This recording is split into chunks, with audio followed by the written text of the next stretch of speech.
I used to believe my life was boring in the best possible way.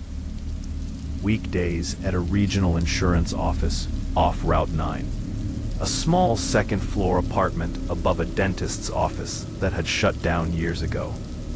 Most nights ended with boxed pasta, a flickering TV, and nothing demanding my attention. I wasn't chasing ambition or excitement.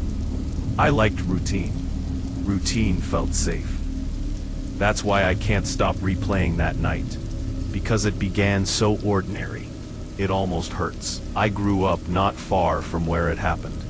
Endless suburban sprawl outside a mid-sized East Coast city, where every neighborhood looked like a carbon copy of the last. Vinyl siding, cracked driveways, mailbox flags bent at the same tired angle. You could wander those streets forever and never really feel lost. I met Lena 2 years earlier in a discount grocery store. I was standing in the cereal aisle, debating whether name brand flakes were worth the extra $1, when she reached across me without saying excuse me and grabbed the last box. She looked at me like she'd just noticed I existed. "Sorry," she said. "Survival of the fittest." I laughed. She smiled like she already knew she'd won. That was Lena. Dry humor, quiet confidence. She hated attention, but somehow drew it anyway. She worked the front desk at a physical therapy clinic, hated her boss, loved thunderstorms, and always smelled faintly like laundry soap and mint gum. She also hated parties.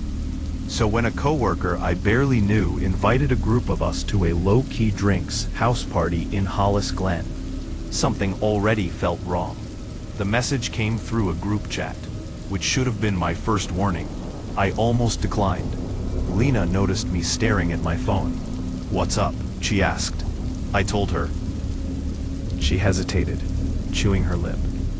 "I'll go," she said. "I don't want you going alone and pretending you're having fun."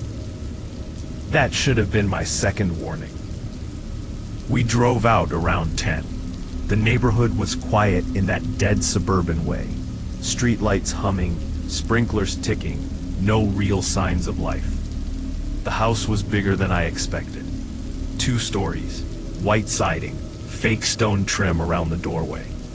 Music pulsed inside. Not loud, just enough to feel. Lena squeezed my hand. "If it gets weird, we leave." "Deal," I said. Inside, the air smelled like cheap beer, pizza grease, and something damp underneath. Like a basement that never fully dried. "Smells like wet dog," Lena muttered. We ended up on the couch, red cups in hand, half listening to conversations that didn't stick. Lena stayed close, her knee pressed to mine, fingers hooked through my belt loop, like she was anchoring herself. Around 11:30, someone shouted, "Let's play hide and seek." People laughed. Someone said we weren't 12. Someone else said that was the point. Before I could react, the lights went out. Total darkness. Someone whooped. Footsteps scrambled. Furniture creaked. Lena squeezed my hand once, hard. "Don't cheat," she whispered, smiling. That was the last normal moment of my life. We counted loudly. Voices echoed. Someone bumped into me and muttered an apology. The house felt different in the dark. Bigger, stretched. Corners felt wrong. Hallways seemed longer. When the count ended, I whispered Lena's name. Nothing.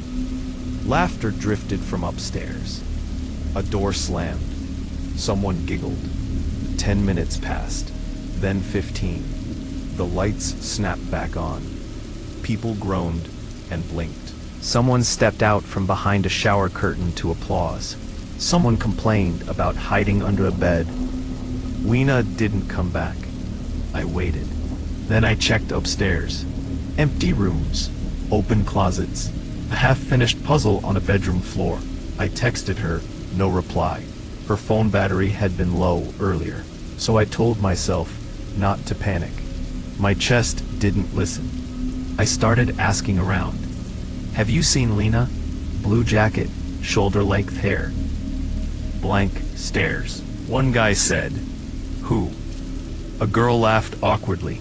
"Sorry, I don't know everyone." I found the host, Trevor, near the kitchen island. "My girlfriend, Lena, did she leave?" He frowned. "You came alone, man." I laughed too loudly. "No, I didn't." He shrugged. I pulled out my phone. Every photo of her was gone. Not deleted, just never there. Her coat was still by the door. Her keys inside the pocket. Chapstick. A folded note with a heart drawn in the corner. Outside, people smoked under a flickering patio light. No Lena. I called her number. A robotic voice said the line was unavailable. I drove to her apartment. A stranger answered. The landlord had no record of her. Weeks passed, then months. I wrote everything down so I wouldn't forget her. Then one night, my phone buzzed. Unknown number. I'm still here. Sometimes I drive past Hollis Glen. The house is empty now. For sale. Dark windows. I never go inside. I don't think it would remember me. Here's a rewritten version of your story. Same events, same meaning, no changes to the plot. Just tighter, more suspenseful wording, designed to hook viewers and keep them listening. It stays well under 7,500 characters. I remember exactly how exhausted I felt that Thursday. Not the kind of tired sleep fixes, but the heavy kind that sinks into your bones and makes even simple choices feel like work. I'd been staying late for weeks, filling shifts that weren't mine, sitting through meetings where people talked endlessly without ever saying anything real. That was my life then. Keep your head down, collect your paycheck, go home, repeat. I wasn't lonely, just distant. Routine felt safer that way. So when Lorna leaned against the edge of my cubicle that afternoon, tapping her fingernail against the cheap laminate, I already knew I should say no before she even spoke. "Do you ever do anything fun?" she asked, half smiling, half testing me. "Depends what you call fun," I replied, eyes still on my screen. She laughed softly, not forced, not loud. The same quiet laugh I'd noticed for months. The kind that felt reserved, like she didn't give it to everyone. "We're having a thing tonight," she said, "after midnight. Some people from work, some friends. You should come." I finally looked up. Nothing about her seemed different. No extra effort, no flirtation. But the way she said thing felt practiced, deliberate. "Tonight," I said, "it's Thursday." She shrugged. "Fridays are overrated." I hesitated. I always did. She must have noticed because she leaned closer and lowered her voice. "It won't be like the usual work nonsense," she said. "I promise." I didn't ask what she meant. That was my first mistake. I didn't grow up going to parties. I grew up in a narrow ranch house outside Hollis Ridge. The kind of town where everyone knows your business before you do. My dad worked nights. My mom cleaned offices. Weekends were for groceries and folding laundry. Not staying out past midnight. Even in college, I was the one who left early. So when midnight came and I found myself driving my dented sedan past the edge of town, phone glowing with a location pin Lorna had sent, it felt like I was trespassing into a life that wasn't meant for me. The house stood alone, near a half-finished development that had gone bankrupt years earlier. No streetlights. Just skeletal frames of houses that were never completed, dark against the sky. The house itself was an old colonial, peeling paint, porch sagging just enough to notice. No music, no voices, no cars. I checked the address again. Same place. I texted her. "I'm here." A second later. Doors open. We're inside. That was my second mistake. The door creaked loudly when I pushed it open. Inside, the air felt stale. Like the house had been sealed for years and only recently remembered how to breathe. Warm white string lights hung unevenly across the ceiling, plugged into extension cords that snaked along the walls. Candles flickered on windowsills, end tables, even the floor, casting shadows that didn't sit right. There were maybe 15 people inside. Too many to feel personal, too few to feel safe. Conversations paused when I entered, not abruptly, just enough to notice. Like everyone was waiting for something. Then I saw Lorna across the room. She smiled, but not the smile she wore at work. This one didn't reach her eyes. She didn't wave me over. Someone brushed past me and muttered, "Drinks are there," pointing to an old door balanced across plastic storage bins. The bottles on top had peeling labels, or none at all. I poured myself something thick and amber. The smell burned my nose. One sip was enough to regret it. The music barely existed, a low droning sound that faded in and out, like the house itself was humming. Every time I approached a conversation, it quietly died. Not rude, intentional. That's when I noticed the stairs. Nothing marked them as off limits, but every time someone wandered too close, someone else shifted, blocking the view casually, instinctively. I told myself I was imagining things. Then I heard chanting, soft, steady, coming from upstairs. The sound didn't match the music. It had rhythm, purpose. I froze. I took a step toward the hallway. A hand closed around my wrist. Its sound did match the music. It had rhythm, purpose, like standing too close to something alive. I stayed longer than I should have. Long enough to hear footsteps above me. Long enough to see someone slip upstairs and never return. Long enough to realize not everyone came back down. A tall man passed me in the hall, wearing a dark sweater too formal for the setting. He met my eyes and nodded once, not a greeting, an acknowledgement. That's when I decided to leave. I grabbed my coat and headed for the door, heart pounding. The handle was cold in my hand. "You saw more than you should have," Lorna said behind me. I turned slowly. She stood too close. I caught that same metallic sweet scent I'd noticed near the stairs. "I didn't see anything," I said. She studied me, then nodded. "Good. Then go home." I didn't argue. I never looked back. Lorna never returned to work. HR said she took personal leave. Then they said she resigned. No email, no explanation. I almost forgot about the house. Almost. 3 weeks later, I got a text from an unknown number. No message, just a photo. It showed me standing in that hallway, hand on the doorknob, taken from behind. I deleted it, turned off my phone, and sat in the dark, listening to my own breathing. Some doors aren't meant to be opened. Some invitations aren't accidents. And some parties aren't about who shows up.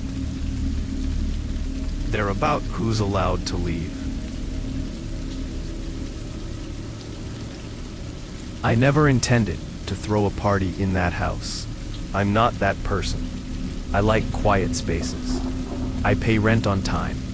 I keep my head down and stay out of trouble. But sometimes, circumstances push you into choices you don't fully examine, especially when money is tight and you're trying to convince yourself that things are finally improving. I had just turned 26 when I moved in. Fresh breakup. New job that paid okay, but not enough to feel secure. My credit was still clawing its way back. I needed something affordable, immediately, and large enough that I didn't feel boxed in anymore. That's how I found the house on Redwood Lane. The listing felt wrong in a way I couldn't articulate. 2 floors, detached garage, a backyard big enough for a fire pit and a few battered lawn chairs. Rent hundreds below anything comparable. No application fee, no waiting list. I remember sitting in my car, phone in my hand, rereading it twice, and muttering, "There's definitely a catch." But when I called, the landlord didn't sound suspicious. Older guy, calm, almost disinterested. He asked maybe 3 questions total before saying, "If you've got first and last, you can move in this weekend." That should have been my first warning.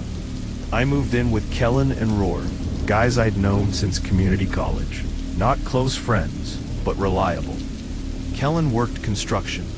Roar did remote IT work and barely left his room. They paid on time and minded their business. From the start, the house felt off. Not in a dramatic way. Just subtle things you'd normally ignore. It was too quiet. Sound didn't behave properly. You could clap in the living room, and it felt like the noise died halfway up the walls. At night, the upstairs hallway light flickered, even though the wiring had supposedly been redone. The neighbors watched us, not openly, not hostile, just lingering looks. Curtains shifting, porch lights clicking on when we pulled into the driveway. One evening, while I was taking out the trash, an older woman across the street called to me. She was wrapped in a sweater, even though the air wasn't cold. "You boys settling in?" "Okay," she asked. "Yeah," I said. "So far, so good." She hesitated. "Do yourselves a favor," she said quietly. "Keep it down at night, especially out back." "Sure," I replied, assuming she meant noise complaints. But she wasn't looking at me. She was staring at the house behind me. "Music carries weird here," she added. That stuck with me. A few days later, Kellen suggested a housewarming party. Nothing wild, just friends, a way to break the place in. Roar shrugged and said he'd probably stay upstairs anyway. I should have said no. Instead, I said yes. Friday arrived faster than I expected. By 10, the house was full. Not shoulder to shoulder, but loud enough. Music pulsed through the walls. Drinks spilled. Laughter echoed strangely, like the house didn't know what to do with it. People crowded the living room and kitchen, spilling out onto the back porch. I told myself I was being paranoid. Around 11, someone asked for more cups. I remembered a storage closet upstairs near the guest room and volunteered. The stairs creaked beneath me, each step louder than it should have been. At the top, the hallway felt colder. Not drafty, but basement cold. The overhead light flickered once, twice, then steadied. That's when I saw someone standing at the far end of the hall. They were facing the wall, completely still. "Hey," I called, irritated more than scared. "Bathroom's the other way." No response. I took a step forward, blinked. The hallway was empty. No footsteps, no door closing, nothing. I stood there longer than I should have, listening. All I could hear was the party downstairs, muffled like it was underwater. I grabbed the cups and went back down, trying to laugh it off. "Anyone go upstairs just now?" I asked casually. Kellen shook his head. "Nah. Why?" "Thought I saw someone." Roar smirked. "House already messing with you?" I forced a smile. The feeling didn't leave. The air near the stairwell felt heavy. A couple guests kept glancing toward it, like they expected something to come down. Then we heard it. A dragging sound. Slow. Intentional. Like something heavy being pulled across wood. The second I stepped onto the first stair, it stopped. Dead silence. I checked every upstairs room. Empty. Except the guest room. The window was wide open. I knew it had been closed. I crossed the room to shut it, and froze. Across the yard, the older woman stood outside again. Same robe. Same empty stare.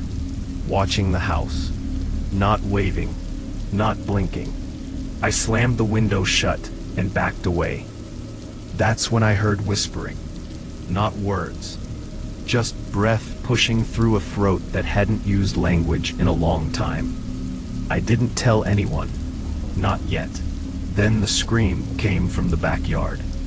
A girl stood shaking, pointing toward the tree line. She said there was someone there. I saw it too. A shape between the trees. Tall. Wrong. 1 second it was there. The next, gone. People left fast after that. Doors slammed. Lights flickered. Something crashed upstairs. We went up together. The guest room window was open again. The curtain was snagged on a strip of old rotting cloth. The next morning, the woman came over. That house listens. She said, noise wakes it up. We moved out 2 days later. I thought leaving would fix it. That's what people say, right? Put distance between yourself and whatever scared you, and eventually your body forgets how to stay tense. Fear doesn't always work like that. The last night we stayed on Redwood Lane, none of us unpacked a single box. Everything stayed stacked near the front door like we were already gone. We didn't say it aloud, but we all understood. If something happened again, we were leaving immediately. Kellen slept on the couch with his boots on. Roar dragged his mattress downstairs and wedged it against the wall. I sat upright in the armchair, phone charging in my lap. Every sound felt amplified. The fridge, cycling, the clock ticking, the hum of the streetlight outside. Every time the house settled, my shoulders tightened. At 2:13 a.m., the lights dimmed. Not a surge. Not a blackout. Just a brief flicker, like the house exhaled. Roar noticed it too. Did you see that? Kellen sat up. No one laughed. Then came the sound. Tap. Not upstairs, not outside. From the hallway behind us. Tap. Tap. Slow, patient, fingertips against drywall. I stood. You guys hear that, right? The tapping moved, not closer, but sideways. Like something tracing the wall, feeling. I remembered how sound died in this house, how it never echoed correctly, like it didn't want us to hear it clearly. I'm done, Kellen whispered. I'm not doing this. That's when the hallway light turned on by itself. The switch didn't move. The bulb simply glowed. At the far end of the hall, the shadow appeared again, not fully formed, more like a darker absence inside the dark. Tall, unmoving, facing us. I couldn't see a face, but I knew it was looking back. I don't remember deciding. I grabbed my keys, shoved my phone in my pocket and said, "We're leaving. Now." No one argued. The front door stuck for half a second, just long enough to make my chest seize. Then opened. Cold air rushed in. As we stepped onto the porch, I heard it clearly for the first time. A voice. Not angry, not loud, curious, like it was remembering how to speak. Stay. I slammed the door. We slept in Kellen's truck under a gas station light, like scared kids. None of us really slept. The next morning we went back in daylight. The house looked normal. Too normal. No cold air. No flickering lights. Just dust floating in sunlight and that same deadened quiet. In the hallway, I noticed marks on the wall. Not scratches. Smears. Darkened patches where the paint was worn thin, like hands had been pressed there for a long time. Downstairs, Roar found something worse. A loose panel behind the guest room closet. Inside, old insulation and a bundle of fabric. The same fabric from the window, wrapped around something solid. Kellen didn't want to open it. I did. It was a child's shoe, worn thin, mud-stained, old. That's when it clicked. The neighbors weren't afraid of the house. They were afraid of what it remembered. As we loaded the last box, the older woman stood across the street again. She didn't approach this time. "It doesn't like being ignored," she said. "What happened here?" I asked. She hesitated, then quietly said, "A party. Years ago. Too much noise. Someone went missing. The house kept the rest." We drove away without looking back. I don't live near Redwood Lane anymore, but sometimes late at night, when music carries too far down the block, when laughter lingers longer than it should, I swear I hear it again. Slow, patient tapping, like something waiting to be invited back in.